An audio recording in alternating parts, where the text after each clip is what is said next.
आप लोगों के बीच में हम ये सीख रहे हैं किस प्रकार वैष्णव सदाचार करना चाहिए,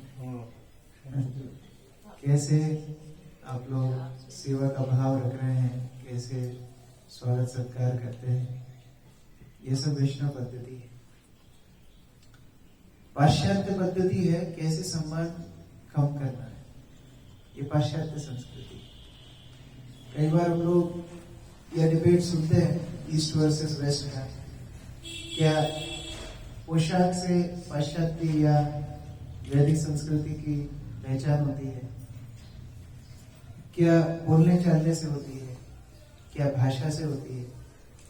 जैसे एक बार श्री श्रीमद भक्ति चारू स्वामी गुरु महाराज इंदौर में प्रवचन कर रहे थे और युवाओं का प्रोग्राम था, वो इंग्लिश में प्रवचन दे रहे थे। वहां पर एक छात्र ने प्रश्नोत्तर के समय पे खड़े होकर की चुनौती दी, बोले आप वैदिक संस्कृति के ऊपर बोल रहे हैं, गीता के ऊपर बोल रहे हैं, फिर इंग्लिश में क्यों बोल रहे हैं, हिंदी में बोलना चाहिए। तो गुरु महाराज ने उनको बोला कि तुम जिस दिन पैंट शर्ट छोड़ के धोती कुर्ता में आओगे उस दिन मैं हिंदी में बोलूंगा। तुम पाश्चात्य जगत को पालन कर रहे हो और अगर तुमको दोबारा से वैदिक संस्कृति में लाना है तो मुझे वही मार्ग से जाना होगा। मानो चोर जा रहा है साइकिल पर, पुलिस जा रही है पैदल, तो क्या पकड़ पाएगी उसको? और कोई साधन से जाना पड़ेगा, तेज गाड़ी से जाना पड़ेगा। इसीलिए वैदिक और पाश्चात्य के बीच में अंतर क्या है?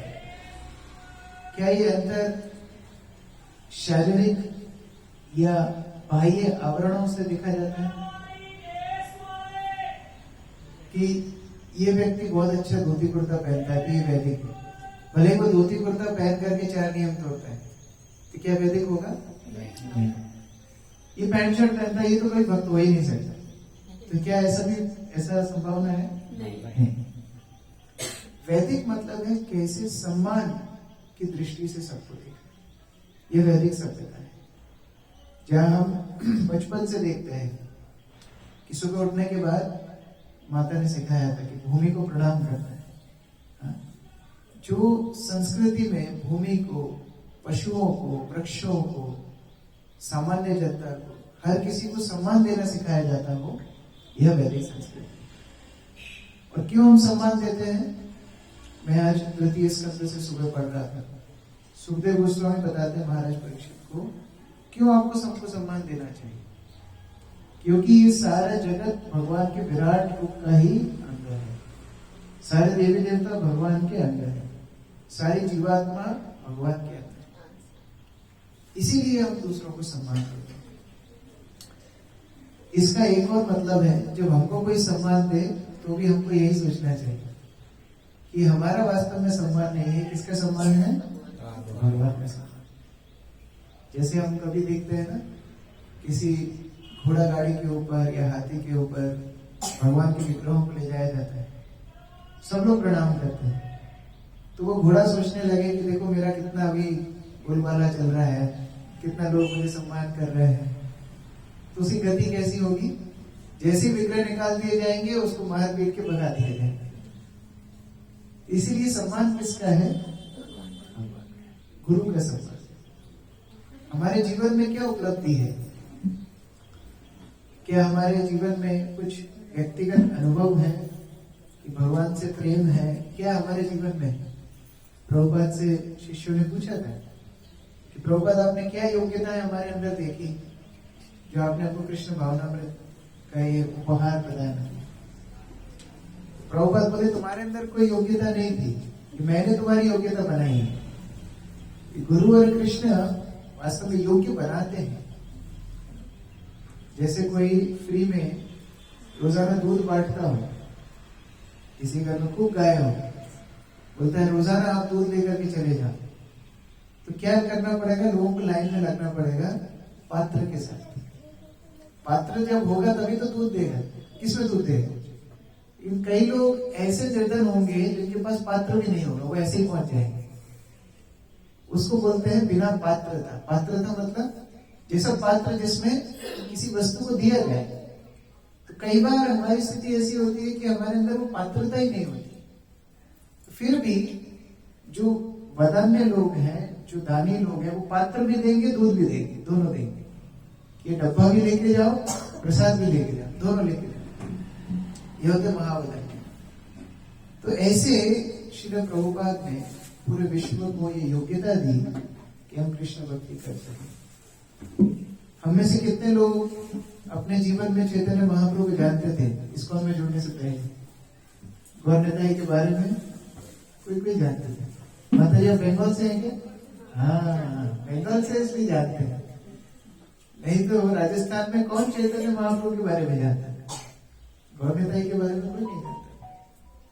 हरे कृष्ण महामंत्र सुना जरूर था, लेकिन चैतन्य महाप्रभु का जो सिद्धांत है, जिसके अनुरूप आज हम कृष्ण भक्ति का अनुसरण कर रहे हैं, सुबह सुबह यहाँ पर सब एकत्र हुए हैं, यह पद्धति पहले नहीं थी। गीता भागवत कितने सालों से है? अनेक सेंचुरीज आफ्टर सेंचुरीज। भागवत 5000 साल पहले बोली गई, भगवत गीता का ज्ञान 5000 साल पहले दिया गया। कितने सदियों पर सदियों चलती आ रही है, हमारे घरों में भी थी, लेकिन क्या उसको पढ़ के हमारे जीवन को हमने परिवर्तन करने का प्रयास किया था?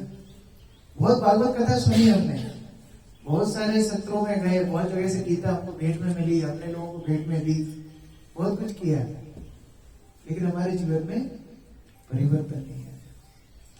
परिवर्तन आता है सदगुरु की कृपा से। जब तक गुरु की कृपा नहीं होती, जीवन में परिवर्तन नहीं आता। वही बातें हैं, कोई नई बात नहीं है, लेकिन परिवर्तन आता है गुरु कृपा से। इसीलिए ये परिवर्तन गुरु की सबसे बड़ी भेंट है। कई बार हम सोचते हैं कि गुरु की भेंट, क्या गुरु के साथ हमारे कितने फोटोज हैं, गुरु के साथ हमारी कितनी मालाएं हमको मिली हैं, कितनी बार उन्हें हमको फोन लगाया है, यह मुख्य बात नहीं है। मुख्य बात क्या है? हमारे जीवन में परिवर्तन कितना है। कुछ दिन पहले मैं एक वीडियो देख रहा था, ये मुझे एक मित्र ने भेजी थी। हमारे मध्य प्रदेश में बहुत चल रहे हैं बागेश्वर धाम। हाँ, सभी देखते हैं, इसलिए आपको पता है, बहुत चल रहे हैं। तो उन्होंने एक स्टेटमेंट दिया था कि देखो, हम तो चमत्कार दिखा करके लोगों को बना रहे हैं, जो भी परिवर्तन कर रहे हैं, जो भी कर रहे हैं, लेकिन श्रील प्रभुपाद जी की महानता देखिए, जो प्रेम से कृष्ण भक्ति सिखाते। बाहर का आदमी ये स्वीकार कर पा रहे हैं, तो भक्तों को कितनी निष्ठा होनी चाहिए कि जो प्रेम से, जो आदर्श से, जो सिद्धांत से, कृपा से परिवर्तन करते हैं। हम लोग कई बार उस शास्त्र में उदाहरण पढ़ते हैं कि महाप्रभु ने जड़ाई मदाई का उद्धार किया, सुना है हमने वो? कितने बड़े बड़े पापी तापी सबको भगवान ने, गुरु ने, चैतन्य महाप्रभु ने उद्धार किया।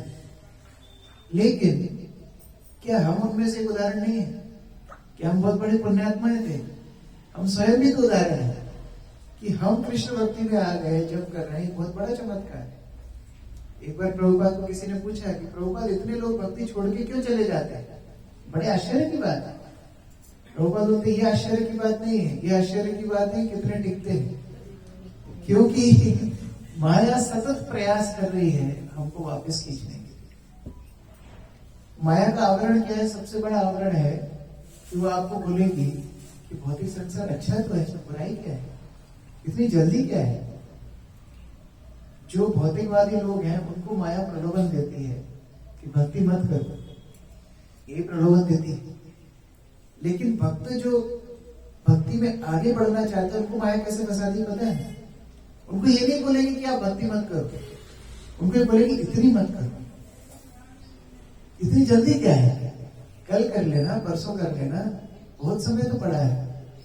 भागवत सेट घर में रखा है, अभी तक पन्नी भी नहीं पटी है, क्यों? माया यही बोलती है, अभी क्यों, कल, परसों, नरसों, और उस स्पर्धा में पूरा जीवन निकल जाता है।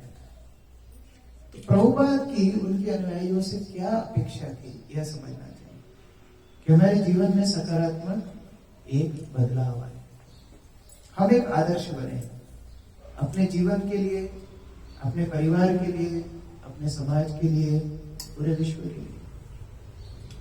इसलिए प्रभुपाद बोलते थे, my devotees will be perfect gentleman. एक आदर्श भद्र व्यक्ति कैसे होते हैं? मेरे भक्तों की वह पहचान हो, भद्रता। अभी भद्रता कैसी है यह भी विचार करना चाहिए। कई लोगों की भद्रता अलग होती है। जैसे मानो आपके घर में कोई व्यक्ति आए, 4-5 रिश्तेदार आ गए और आपने उनको बहुत खातिरदारी करी, लेकिन आपने चाय नहीं पिलाई। आप तो हरे कृष्ण वाले, चाय आपने पिलाई नहीं, तो वो क्या बोलेंगे जाकर के दूसरी जगह, देखो उनके घर में शिष्टाचार भी नहीं, चाय तक के लिए नहीं कुछ। ये भद्रता क्या है नहीं है, यह भी एक बहुत बड़ा प्रश्न है।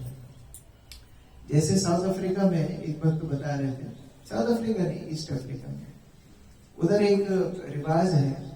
क्या रिवाज है कि जब घर के बड़े बूढ़े 70-75 साल की आयु के होते हैं तो एक बहुत बड़ा महोत्सव किया जाता है और पूरे गांव को बुलाया जाता है।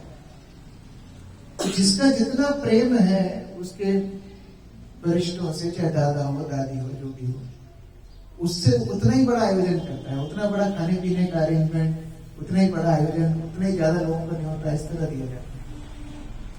और उस कार्यक्रम में पूरा गांव जब सम्मिलित हो जाता है, सबकी उपस्थिति हो जाती है, तो सबके सामने उस वृद्ध व्यक्ति को बीच में बिठाया जाता है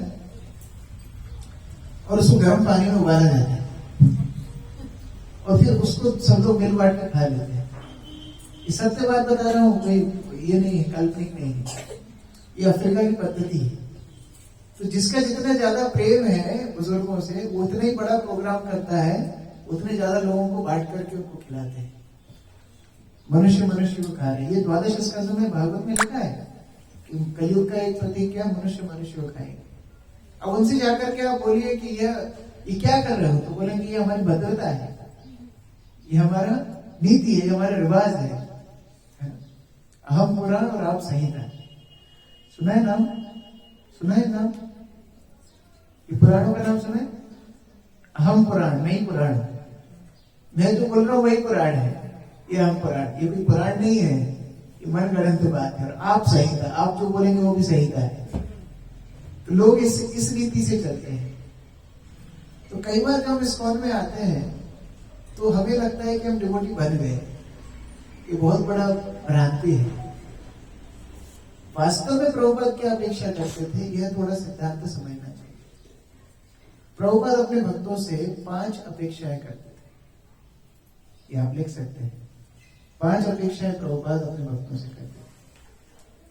प्रथम अपेक्षा प्रभुपाद की थी साधना। ये 5 एस से शुरू होगी। प्रथम है साधना। साधना का अर्थ है जिससे साध्य तक पहुंचा जाए। एक बार प्रभुपाद न्यू वृंदावन में थे और अनेक उनके शिष्य इकट्ठे हुए थे और एक बहुत बड़ा महोत्सव के अंत में वह सब शिष्य प्रभुपाद से मिलने के लिए गए। अब उसमें कई प्रोजेक्ट के लीडर्स थे, जैसे जो न्यू वृंदावन के लीडर्स थे वो लोग कृषि, गोरक्षा इत्यादि करते थे। जो लॉस एंजलिस से आए थे वो वर्ल्ड हेडक्वार्टर्स था इस्कॉन का, तो बड़ा मैनेजमेंट करते थे। जो अलग अलग देशों से पुस्तक वितरण करते थे वो पुस्तक वितरण करने वाले भक्त भी थे। न्यू द्वारका के पुजारी लोग भी थे, क्योंकि वहां पर विग्रहों की आराधना प्रभुपाद ने बहुत ऊंचे स्टैंडर्ड पे एस्टैब्लिश की थी।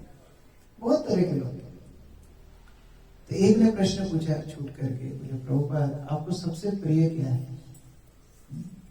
सभी सोच रहे थे कि हमारी वाली बात प्रभुपाद बोलेंगे, क्योंकि जो पुस्तक वितरण करते थे उनको लगता था कि प्रभुपाद को सबसे अच्छा पुस्तक वितरण लगता है।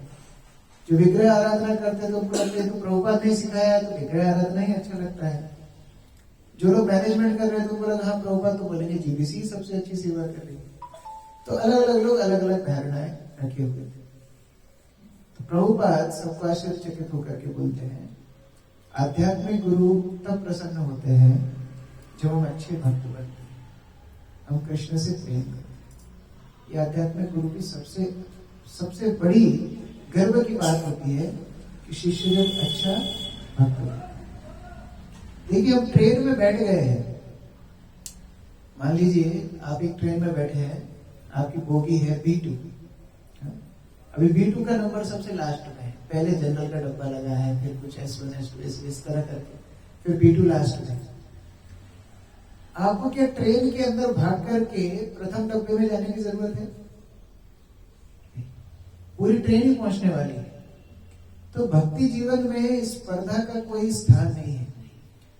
जो प्रचारक है वह भी भगवत धाम जाएगा, जो कुकिंग कर रहा है वो भी भगवत धाम जाएगा, जो डेकोरेशन इत्यादि कर रहा है वो भी, जो दरी बिछा रहा है वो भी, जो साउंड सेटअप कर रहा है वो भी, जो झाड़ू लगा रहा है वो भी, पूरी ट्रेन भगवत धाम जाने वाली है। तो ट्रेन के अंदर कंपटीशन करने की आवश्यकता नहीं है।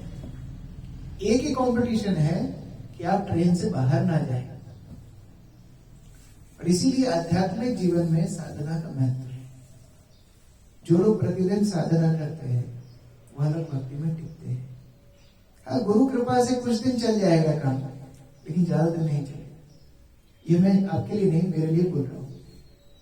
साधना जितनी अच्छी होगी उतने दिन हम भक्ति में टिकेंगे, जिसमें सर्वप्रथम है हरिनाम का जप। हरिनाम के जप के ऊपर महत्व देना चाहिए। हम लोग कई बार उसको उतना महत्व नहीं देते। मान लीजिए कोई आपसे बात कर रहा है तो आप उसको कितना महत्व देते हैं। जब कोई आपसे बात कर रहा होता है तो इधर उधर आप नहीं देखते। मान लीजिए आप लोग यहाँ से बैठे हैं, मैं बोल रहा हूँ, आप लोग सुन रहे हैं। अब सोचो मैं बोलते बोलते सो जाऊं, यहाँ पर मैं मस्त टिक करके सो जाऊं, आपको कैसा लगेगा? हम लोग सुबह नहा धो तैयार होके आए, इसके लिए आए, आप सोएंगे तो हम देखेंगे आपको नहीं। तो हम लोग यहाँ पर आए हैं, एक दूसरे को कितनी प्राथमिकता दे रहे हैं। तो हरिनाम का जब हम जप करते हैं तो राधा कृष्ण साक्षात हमारे साथ में होते हैं। हम हरिनाम को प्रकट कर रहे हैं। जब बोल रहे हरे कृष्ण कृष्ण कृष्ण हरे हरे, हरे राम राम राम हरे। तो हम वास्तव में हरिनाम के माध्यम से राधा कृष्ण का संग कर रहे हैं। और इस संग के समय पर जब हम दूसरी जगह हमारा ध्यान को भटका देते हैं, हम ध्यान नहीं देते, तो कल्पना कीजिए राधा कृष्ण को कैसा लगता होगा। मैं कल भी ये बात बोल रहा था कि भगवान को लगने लगता है कि मैं इस भक्त के जीवन में बोझ बन गया।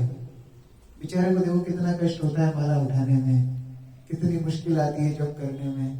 बेचारे को जब कंप्लीट करने के लिए कितने हथकंडे अपनाने पड़ते हैं। कभी मोबाइल चलाना पड़ता है, कभी इधर उधर घूमना पड़ता है, कितना मुश्किल करनी पड़ती है। तो इससे अच्छा तो मैं इसके जीवन से चला जाता।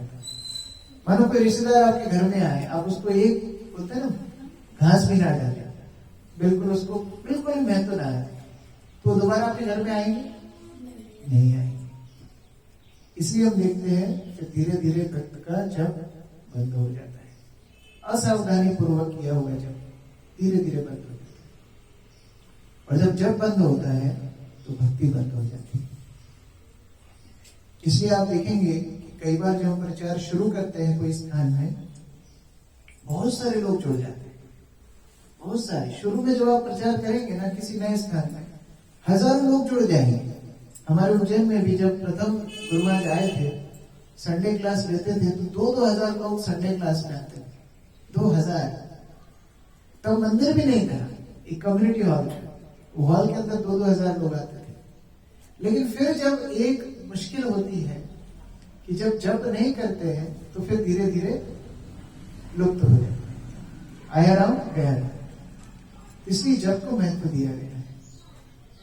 और जो लोग अपनी साधना, अपना जप बहुत सावधानी पूर्वक करते हैं, उनके सामाजिक, भौतिक, आध्यात्मिक हर तरह की समस्याएं अपने आप कम होती चली जाती। जैसे रशिया में एक समय पर बहुत मुश्किलें हो रही थी भक्तों के समुदाय में।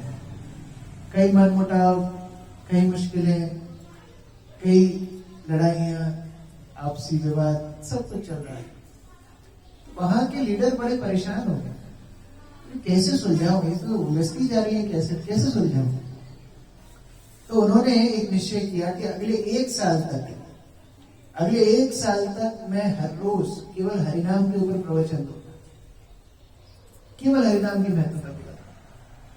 क्योंकि अगर भक्तों की साधना अच्छी है तो वो कभी भी आपस में लड़ेंगे झगड़ेंगे नहीं, एक साथ रह करके सेवा करेंगे। क्योंकि हरिनाम क्या करता है, हरिनाम चित्त को शुद्ध करता है, चेतो दर्पण मार्जनम। और हरिनाम का एक और सबसे बड़ी उपलब्धि है कि हरिनाम हमारे स्वभाव को पुनः जागृत करता है, हमारा स्वभाव क्या है? जीवेर स्वरूप है कृष्ण ने दास, हम कृष्ण के दास हैं। तो जब दास भावना दोबारा से हमारे अंदर आएगी तो हम दास के माध्यम से, दास के रूप से सेवा करेंगे। अब स्पर्धा नहीं होगी, आगे आने की चेष्टा नहीं करेंगे, पीछे से सेवा करना चाहिए। और जब हम पीछे रहना चाहेंगे तो कभी लड़ाई नहीं होगी। देखो, लीडर बनने के लिए बहुत लड़ाई है, लेकिन क्या फॉलोअर बनने के लिए कोई लड़ाई है? पीछे रहने के लिए कोई लड़ाई है? कभी लड़ाई। तो यह हरिनाम का महत्व है, साधना का महत्व है। इसलिए हमको साधना के ऊपर बहुत जोर देना चाहिए। वृंदावन के एक बहुत प्रचलित संत नहीं कह सकते, एक प्रचलित बाबा थे और बहुत उन्होंने बिल्डिंगें बनाई, वहां पर खूब बड़ी संपत्ति उनकी है। तो वो चाहते थे कि हमारे इस्कॉन वृंदावन की जैसी राधा रानी उनके मंदिर में हो। बहुत प्रयास उन्होंने किया, बहुत मूर्तिकारों के पास गए, जयपुर में 3-4 राधा रानी के विग्रह बनवाए, फोटो दिखा दिखा के, वैसी राधा रानी बनी नहीं। फिर अंत में क्योंकि उनके इनॉग्रेशन का टाइम आ रहा था, तो जो था उसके साथ ही उन्होंने इनॉग्रेशन किया। तो वो अपने अनुयायियों के साथ चर्चा कर रहे थे कि चक्कर क्या है, इस्कॉन जैसी राधा रानी क्यों नहीं बन पा रही हमारे मंदिर में, क्या चक्कर है? तो उनके मंथन से, अब ये सब इस्कॉन के भक्त नहीं है, ये बाहर के लोग, ये सब मंथन करते करते निष्कर्ष पे आए कि इस्कॉन के भक्तों के पास भक्ति इतनी ज्यादा क्यों है कि भगवान उनके पास इतने सुंदर रूप में और हमारे पास नहीं आना चाहते। हमारे पास इतनी प्रॉपर्टी है, इतने बड़े बड़े फॉलोअर्स हैं, इतने बड़े बड़े बॉलीवुड स्टार वगैरह आ रहे हैं, फिर भी ऐसा क्यों नहीं हो रहा है? 2 बातें। प्रथम, इस्कॉन के भक्तों का उनके आचार्य के ऊपर अटूट निष्ठा है, श्रील प्रभुपाद के ऊपर अटूट निष्ठा है। आप कुछ भी बोल लीजिए, उसको तिरस्कार कर दीजिए, खाने मत दीजिए, वो सहन कर लेगा। प्रभुपाद के बारे में एक बात बोल देंगे, बस काम खत्म। आप क्या करके जाएगा वो मालूम नहीं। जैसे हनुमान जी ने लंका जलाई थी, ऐसा कुछ हो सकता है। प्रभुपाद के ऊपर अटूट निष्ठा। और दूसरा, उनकी साधना। और कोई संस्था में इस तरह नहीं बोला जाएगा कि दीक्षा के समय आप ये वादा कीजिए कि 16 माला आपको जप करना है, नियमित रूप से प्रभुपाद के ग्रंथ पढ़ना है, सुबह जल्दी उठना है, काउंसलर को रिपोर्ट भेजनी है। कोई और संस्था में होता है ऐसा? नहीं होता है। इस प्रकार, और 4 नियम, ये अपने आप में बहुत बड़ा फिल्टर है। जैसे ही लोग सुनते हैं कि 4 नियम पालन करने पड़ेंगे, वैसे ही अधिकांश लोग तो वैसे ही कट जाते हैं, क्योंकि भक्ति शुद्ध मार्ग है। या तो आप शुद्ध हो जाइए, या फिर भक्ति मार्ग से अपने आप भगवान साइड में कर दे। इसलिए साधना बहुत महत्वपूर्ण है। दूसरी अपेक्षा प्रभुपाद की थी सदाचार। प्रथम साधना, दूसरा सदाचार। सदाचार बहुत महत्वपूर्ण है। किसी की साधना बहुत अच्छी है, लेकिन भक्तों से व्यवहार अच्छा नहीं है, क्या गुरु कृष्ण प्रसन्न होंगे? कभी। सदाचार बहुत महत्वपूर्ण है। और दूसरी बात, जब आप भक्त नहीं थे, किसी के ऊपर चिल्ला देते थे, किसी से लड़ लेते थे, किसी को डांट देते थे, लोग कुछ नहीं बोलते। अभी आप थोड़ा गुस्सा कीजिए, लोग क्या बोलेंगे? इस्कॉन वालों को भी गुस्सा आता है क्या? आप लोग भक्तों के ऐसा करते हैं क्या? अरे भाई, तुम भी तो हमसे लड़ रहे, नहीं हमारा चलता है, आप भक्तों के ऐसे करते हैं क्या? अभी आपके ऊपर 24 आवर कैमरा लगा हुआ है, कैसे आप आचरण करते हैं, कैसे बोलते हैं, कैसे चलते हैं। इसलिए भक्त का आचरण बहुत महत्वपूर्ण है। हमारे इस्कॉन के एक वरिष्ठ सन्यासी है सत्स्वरूप दास महाराज, जिन्होंने प्रभुपाद लीलामृत लिखी। वो एक बार एयरपोर्ट पे जा रहे थे, उनकी फ्लाइट का टाइम हो रहा था, तो बेचारे टाइम हो रहा था तो थोड़ा लाइन छोड़ करके आगे चले। तो एक महिला उनको यही बोली, बोले क्या आपके धर्म में यही सिखाते हैं क्या, दूसरों के ऊपर ऐसे लाइन क्रॉस करके चले जाना, दूसरों का अपमान करना? तो उनके लिए बड़ी शिक्षाप्रद बात थी कि देखो, कोई भी सामान्य व्यक्ति की फ्लाइट छूटती तो आगे जाता है, लेकिन हम भक्त हैं, हमारे ऊपर कितना लोगों का ध्यान है, ये आचरण से पता पड़ता है। और एक और बात है, हम यदि अच्छा आचरण करते हैं तो तुरंत लोग सोचते हैं कि देखो इनको कितनी अच्छी शिक्षा इनके गुरु ने दी। यही पहला विचार लोगों के मन में आए। और हम जब गलत आचरण करते हैं तो भी लोग पहला यही सोचते हैं कि देखो इनके गुरु ने यही सिखाया है। तो हमारे गुरु की पहचान होती है हमसे और हमारी पहचान होती है हमारे गुरु से, ये याद रखना चाहिए। पहले के जमाने में कोई डिग्री नहीं होती थी कि बीटेक डिग्री, एमटेक डिग्री, इस तरह डिग्री नहीं होती थी। पहले क्या होता था, लोग जाकर के अपना गुरु का नाम बताते थे कि मैं वशिष्ठ का शिष्य हूं, मैं गौतम का शिष्य हूं। उससे सुन के उनको अधिकार दिया जाता था कि ठीक है आप ब्राह्मण अधिकार के हैं, आप क्षत्रिय अधिकार के हैं, केवल गुरु के नाम से। तो ये सोचिए कि हम लोग ये गुरु का नाम लेकर घूम रहे हैं कि हम प्रभुपाद करने आए हैं, तो हमारा आचरण कितना शुद्ध होना चाहिए, है ना? जैसे मान लीजिए कोई सफेद वस्त्र पहना हुआ है, उसमें थोड़ी सी भी अगर गंदगी लगी है, दूर से लोग देखेंगे बार बार। मेरा एक कुर्ता है, तो यहाँ से एक उसमें छेद है कभी मैं कई बार क्या होता है वो धुल जाता है फिर कपड़े में आ जाता है, तो बार बार उसको पहन लेता हूँ। अभी मैं मेदिनीपुर में गया था तो एक कुर्ता इनॉग्रेशन के दिन में वो पहन लिया। मुझे पूरे दिन में कम से कम 1000 लोगों ने पूछा होगा, प्रभु जी ये क्या हुआ? तो बोला पूरा कपड़ा नहीं दिख रहा है, वो एक छेद दिख रहा है। क्यों दिख रहा है? ये भक्त का स्वभाव सफेद धोती कुर्ता जैसा है, थोड़ा सा उसमें कोई चित्र होगा, पूरा दुनिया पूछे। और मानो किसी ने लुंगी पहनी है, अभी लुंगी पे आप अचार गिरा दो, आप इंक फैला दो, उसमें छेद कर दो, कुछ पता पड़ेगा? नहीं पड़ेगा। ये मटेरियलिस्टिक, ये भौतिकवादी लोगों का स्वभाव। भौतिकवादी लोग कुछ भी गलत काम करेंगे, लोग इतना नहीं देखेंगे, तो आपके ऊपर सीसीटीवी लगा हुआ है। इसलिए हमारा आचरण शुद्ध होना। ये भक्ति जीवन जिम्मेदारी का जीवन है। मैं कई बार बोलता हूँ, थोड़ा थोड़ा आप आगे आ जाइए, पीछे दिक्कत हो रही है, थोड़ा थोड़ा आगे हो जाए। मैं कई बार ये बात बोलता हूँ कि श्रील प्रभुपाद इस्कॉन के रूप में एक संस्था छोड़ के नहीं गए। ये कभी मत सोचना है कि देखो हाँ वो फलाने लोग फलानी संस्था में जाते हैं, ये लोग ये क्लब में जाते हैं और हम इस्कॉन क्लब में जाते हैं। इस्कॉन क्लब नहीं है, ये जिम्मेदारी है, ये जिम्मेदार भक्तों के लिए। कल परसों ही प्रभुपाद के तात्पर्य पढ़ रहे, प्रभुपाद बोलते हैं कि इस्कॉन या कृष्ण भक्ति कोई जादूगरी नहीं है कि हम भक्ति में आएंगे और एक बहुत अच्छा सा जादू होगा और हम भगवत धाम पहुंच जाएंगे, ऐसा नहीं है। यह कृष्ण भक्ति में जो आते हैं उनको गंभीर होना चाहिए अपने व्यवहार के लिए, अपने साथ में। तीसरा जो कि सबसे ज्यादा कम प्रायोरिटी हम देते हैं, तीसरा है स्वाध्याय। स्वाध्याय करना चाहिए। बिना स्वाध्याय के, बिना शास्त्र पढ़े हमारी चेतना शुद्ध नहीं हो सकती। देखो भगवान गीता में क्या बताते हैं कि हमारा शरीर एक रथ के जैसा है, हमारी इंद्रियां क्या है? घोड़े हैं, याद आ रहा है? और उन घोड़ों की लगाम क्या है? मन। और सारथी कौन है? बुद्धि। और पैसेंजर कौन है? आत्मा। अभी अगर बुद्धि सशक्त नहीं है तो क्या होगा? लगाम ढीली होगी। लगाम ढीली होगी तो घोड़े कहीं भी जाएंगे। ड्राइवर के ऊपर बहुत निर्भर करता है कि आप कहां जाने वाले हैं। जैसे एक बार एक ऑटो ड्राइवर ऑटो चला रहा है, उसके पीछे एक पैसेंजर बैठा है, उसने बोला फलानी जगह पे छोड़ दो। ऑटो ड्राइवर ले जा रहा है बेचारा, ले जाते उस पीछे वाले पैसेंजर ने बोला भैया इधर ही रोकना, हाथ रखा, भैया इधर ही रोकना। इतना डर गया, ऑटो घुमा दिया और एक जगह में जाके भिड़ गई गाड़ी। व्यक्ति ने पूछा भाई क्या हुआ? मैं तो हाथ लगा के आपको रोकना चाहा, आप क्यों इतना डर गए?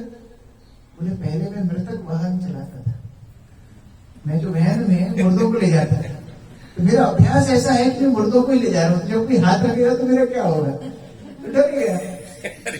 तो सारथी के ऊपर बहुत निर्भर करता है, सारथी किस चेतना में है। सारथी अगर किसी और भाव में है तो आप किधर पहुंचेंगे कोई गारंटी नहीं है।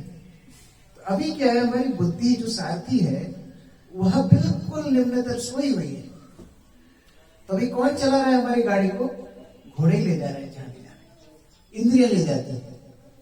इंद्रियों ने थोड़ा सा सूंघ लिया कि हाँ दूर से चाट की खुशबू आ रही है, बस पैर चलना शुरू हो जाते हैं, हाथ अपने आप गाड़ी चलाना शुरू कर देते हैं, वहां जाके गाड़ी रुक जाती है। आंखों से हम देखते हैं हाँ कितने सुंदर चाट पकौड़े दिख रही है, फिर घृणा तो अंदर जा ही रही है। इतना सुंदर सिस्टम है, कब खा पी के वापस आ जाते हैं पता नहीं लगता है। तो ये कौन चला रहा है? इंद्रियां हमको चला रही है। और ये इंद्रियों के ध्याय विषयस्थ पुंसा संगस देशोपजाय संगात संजायते काम काम क्रोधो विजाय। तो उस प्रकार से पूरा सिस्टम है, एक कड़ी है। जैसे आप ताश के पत्तों को एक के बाद एक जमा दीजिए, एक गिराएंगे पूरा गड़गड़ गड़गड़ गिरता चला जाए। तो ये पूरी सिस्टम है। आपकी इंद्रियां अगर लूज है, आपको ले जाकर के वहां पर पतन दिया, गिरा दिया। तो किसको सशक्त करना है? बुद्धि को सशक्त करना है। बुद्धि जो ड्राइवर है, अगर वो चेतना में ठीक है तो वो इंद्रियों के इधर उधर भटक जाएंगे। इंद्रियों को सशक्त कैसे करना है? प्रभुपाद की पुस्तकें पढ़कर। ये बुद्धि का भोजन है शास्त्र। जैसे मन को तरण करने के लिए क्या उपाय है? मंत्र जाप। लेकिन बुद्धि को सशक्त करने का क्या उपाय है? शास्त्रों का अध्ययन। जब तक शास्त्र अध्ययन नहीं करेंगे तब तक बुद्धि सशक्त नहीं होने वाली। इसलिए हम प्रभुपाद के शिष्यों को देखते हैं, इतना व्यस्त जीवन में भी हमारा जीवन तो क्या व्यस्त होगा। एक सन्यासी का जीवन, एक प्रभुपाद के शिष्यों का जीवन इतना कठिन, इतना व्यस्त रहता है, उसके बाद भी वो एक नियम नहीं छोड़ते हैं प्रभुपाद की पुस्तक पढ़ने, कभी नहीं छोड़ते। क्योंकि उनको पता है कि अगर हम शास्त्र नहीं पढ़ेंगे तो हम कमजोर हो जाएंगे, और हम कमजोर हो जाएंगे तो दूसरों को क्या दिशा दिखाएंगे। मानो आप किसी का, आप गाड़ी चला रहे हैं, आपका टायर पंचर है, आप पंचर गाड़ी चला रहे हैं और दूसरों को बता रहे हैं कि भाई साहब आपके टायर में हवा कम है, आपके में कम है, आपके कम है। लोग क्या बोलेंगे? आपको आगरा जाना चाहिए पागल खाने। जो खुद का टायर पंचर है, दूसरों की हवा क्यों दिखा रहे हो?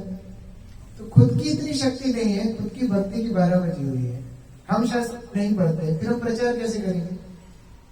ये बहुत बड़ी समस्या है। इसीलिए शास्त्र अध्ययन करना चाहिए। मैं श्री श्रीमद राधानाथ स्वामी महाराज के प्रवचन सुन रहा था, वो बता रहे थे कि जो न्यू वृंदावन में रहते थे तो उनको एक पहाड़ी पर एक मंदिर, अभी तो तोड़ दिया, वो पुराना मंदिर, वो मंदिर एक बनाया था लकड़ी का, और उस लकड़ी के मंदिर में एक विग्रह थे राधा राधानाथ। तो वह विग्रहों की सेवा के दायित्व इनको दिया था, और उस पहाड़ी पे कोई नहीं जाता था, बाकी सब रहते थे। जो राधा वृंदावन चंद्र का मंदिर थोड़ा दूर है न्यू वृंदावन, वहां पर, तो उस पहाड़ी पर वो अकेले रहते थे, और अकेले रह करके उनको पूरा दिन विग्रहों की सेवा, मतलब 8 बार भोग लगाना, आरती करना, भोग तैयार करना, पूरा अर्चन पद्धति सब कुछ करना पड़ता था। तो उनको बड़ा कठिन पड़ता था। रात में विग्रहों को सुलाते सारी साफ सफाई करना, बर्तन साफ करना, 12-1 बज जाते थे, और सुबह पुजारी को 3:30 बजे उठना पड़ता है, 4 बजे जाकर के भगवान को उठाना पड़ता है। तो पूरा दिन उनका इस तरह जाता था। उनको केवल जो फ्री टाइम मिलता था वो कब मिलता था पता है?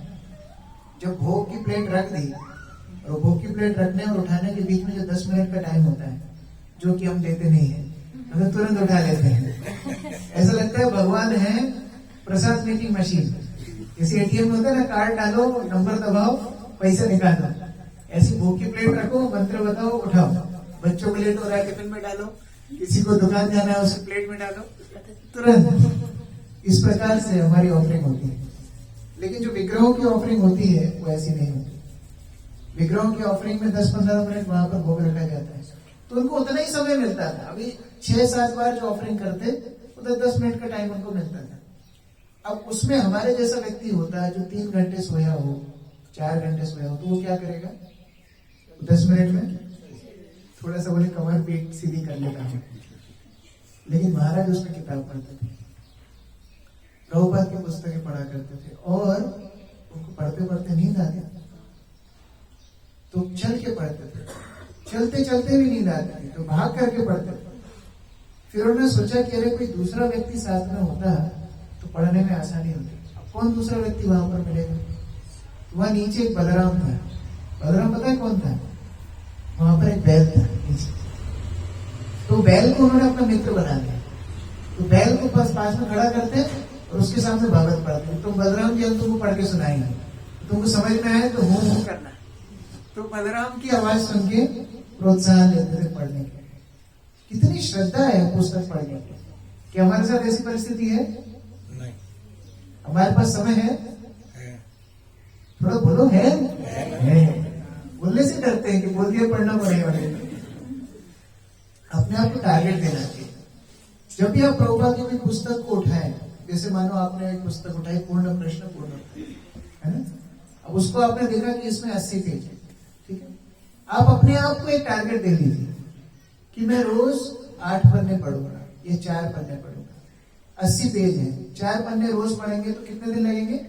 20 दिन। मान लो आज है कितनी तारीख है? 25।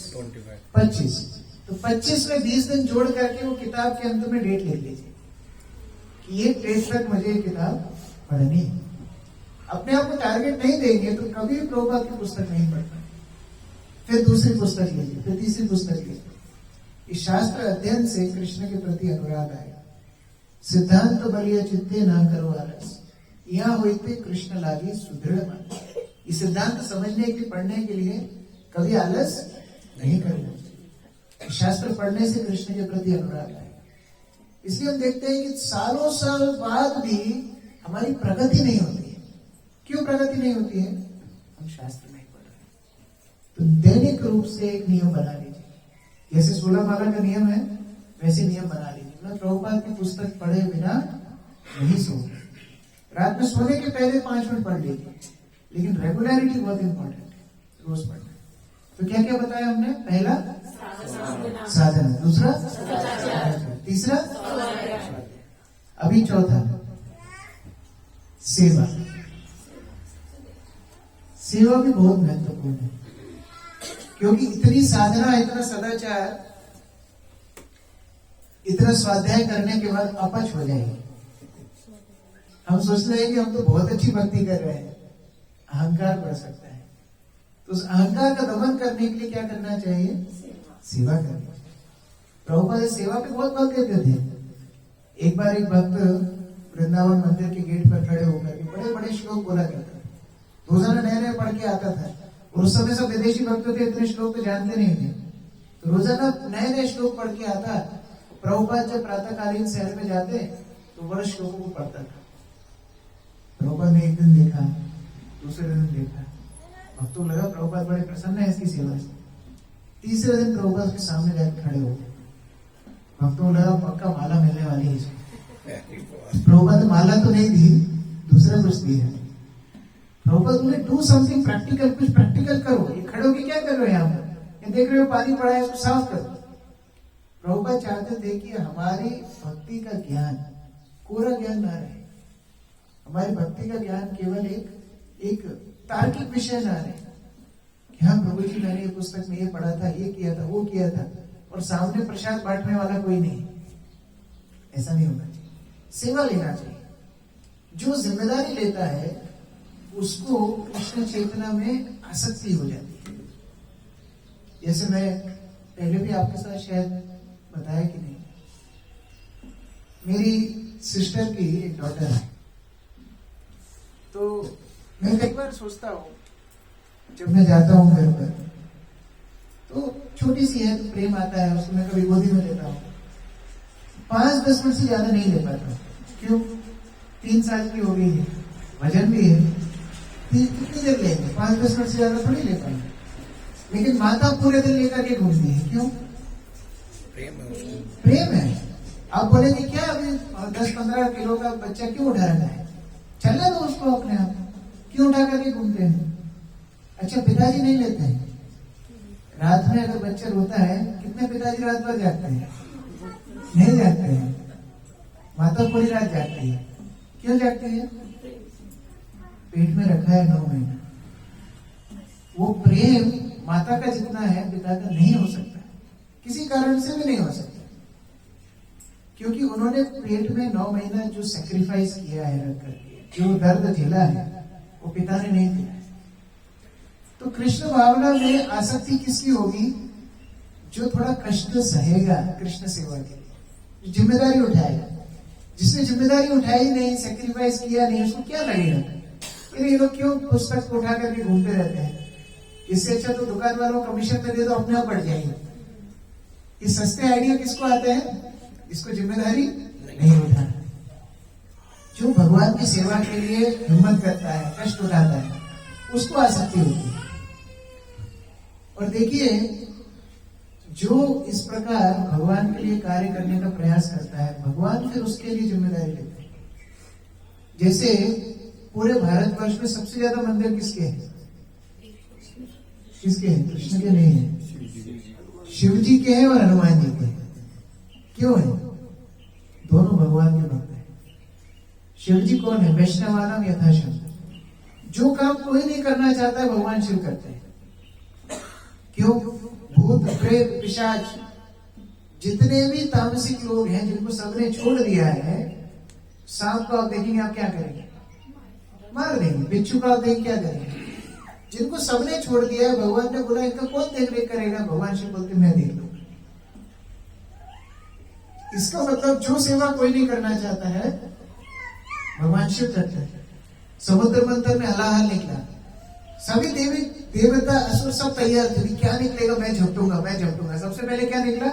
हलाहल। सब पीछे हटे। किसने किया? ये सेवा का भाव होता है। जो सेवा कोई नहीं करना चाहता है, हमको करना चाहिए।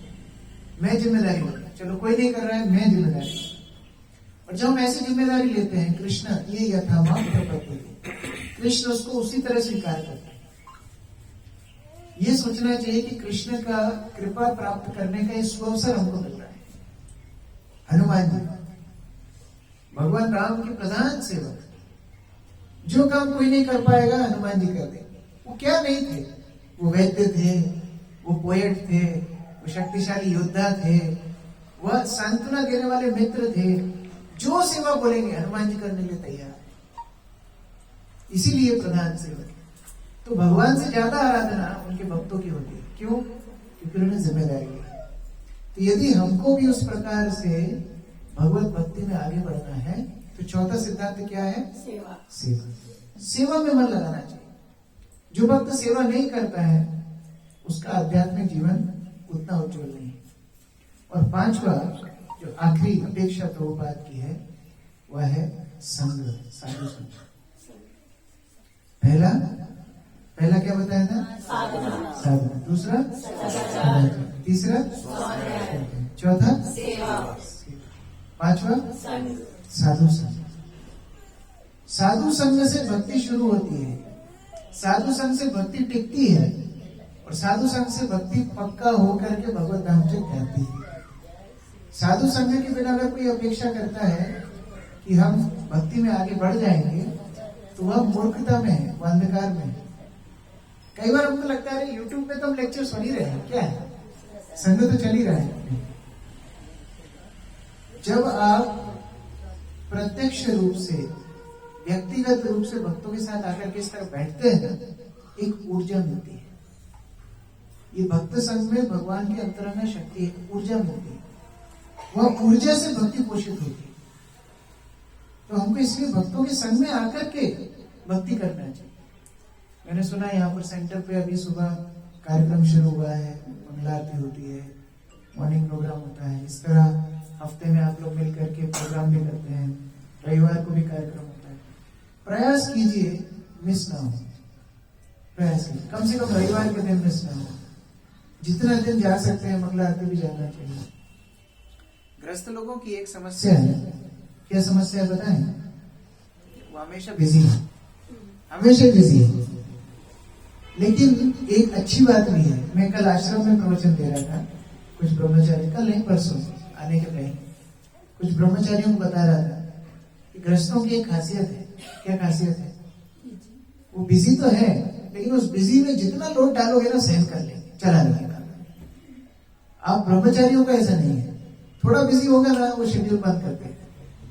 ग्रस्तों का ऐसा नहीं है, वो दिन भर बिजी रहेंगे, फिर कुछ इमरजेंसी हो जाएगी वो भी करके आ जाएंगे, बच्चे के स्कूल जाना है वो भी करके आ जाएंगे, घर में कोई मेहमान आ गए वो भी कर लेंगे, सब काम कर लेते हैं। ये विशेष वरदान है ग्रस्तों के ऊपर।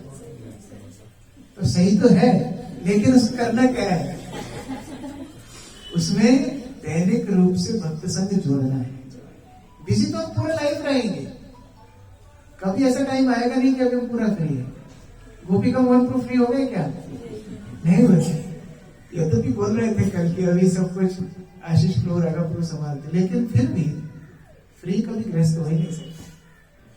फिर भी समय निकालना चाहिए, समय निकाल करके भक्ति करना, प्राथमिकता देना। जब हम प्राथमिकता देते हैं तो भगवान हमें मदद करते हैं। क्योंकि एक बात याद रखना, गीता में भगवान बोलते हैं कालोस्मि, मैं काल बोलते हैं ना। इसका मतलब ये जो 24 घंटे हैं वो क्या है? कृष्ण स्वयं है। आप जब कृष्ण की सेवा करना चाहेंगे, भक्तों का संग करना चाहेंगे, तो वही 24 घंटे भगवान बड़ा कर देंगे। जब इंद्रिय तृप्ति करना चाहेंगे, वही 24 घंटे सुकर के छोटे हो जाएंगे। तो भगवान ये चमत्कार दिखा सकते हैं। जैसे हम रासलीला में देखते हैं ना, एक रात को भगवान ने 6 महीना लंबा कर दिया। क्योंकि गोपियां भगवान की प्रधान सेवक है, भगवान को सेवा करना चाहती है, तो एक क्षण लंबा कर दिया। तो आपको लगेगा हम 24 घंटे में इतना काम कैसे कर पा रहे हैं? भगवान आपको अपॉर्चुनिटी दे रहे हैं, वो प्रयोजन दे रहे हैं। तो उस प्रकार से ये 5 सिद्धांतों को यदि हम याद रखेंगे तो प्रभुपाद के पक्के अनुयायी बनेंगे। तब हम छाती ठोक के बोल सकते हैं हम इस्कॉन के भक्त हैं। इसलिए हमको ये 5 सिद्धांतों को बहुत गंभीरता से पालन करना चाहिए।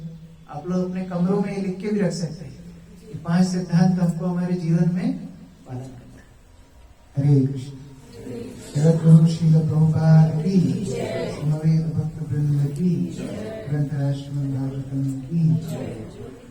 हरे कृष्ण। किसी का कोई प्रश्न है?